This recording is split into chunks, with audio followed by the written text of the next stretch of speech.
Patients with BCG-unresponsive bladder cancers face significant challenges. There are very limited treatment options. There are 2 FDA-approved drugs in this indication. One that was not highly effective and is historical and is no longer being used in real-world settings. And the other is a drug that just got FDA approval about 2 years ago with pembrolizumab.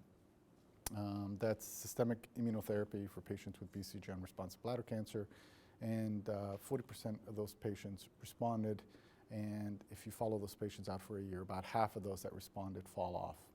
And so if patients who have BCG-unresponsive bladder cancer are either not good candidates for systemic immunotherapy or not entirely excited by the low complete response and durability, they're looking for other options. And obviously the most effective management of patients with BCG-unresponsive bladder cancer is a radical cystectomy, which means surgical removal of the entire bladder and surrounding organs and urinary diversion.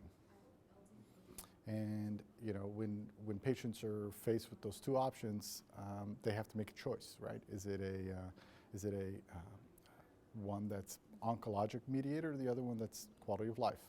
And so the purpose of QUILT 3032 study was to offer both. And this is a phase 2/3 clinical trial for patients with BCG-unresponsive bladder cancer, whereby patients get an IL-15 superagonist, which is N-803, and it's combined with BCG. The combination of both those drugs seem to upregulate CD8 and NK cells, and without upregulation of regulatory T cells. The data seems to be extremely exciting, and I think it's a game changer in how we treat patients with non-muscle invasive bladder cancer, those that are BCG unresponsive.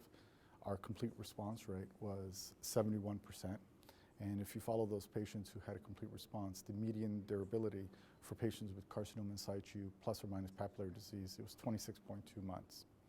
The drug was very effective and very safe. No patients actually had to discontinue due to treatment-related toxicities, and discontinuation rates were pretty low. I mean, obviously, you know, N-803 plus BCG is currently in the hands of the FDA, but I think there are potential opportunities of combining this in other disease settings, right? So is there an opportunity in using this drug for patients with muscle invasive who seek bladder sparing options? Is this something that can be combined with radiation? These are all things that I think would be truly exciting and moving the field in the direction of bladder preservation. N-803 plus BCG is very effective, very safe, well tolerated, and hopefully will be available for patients in the next year.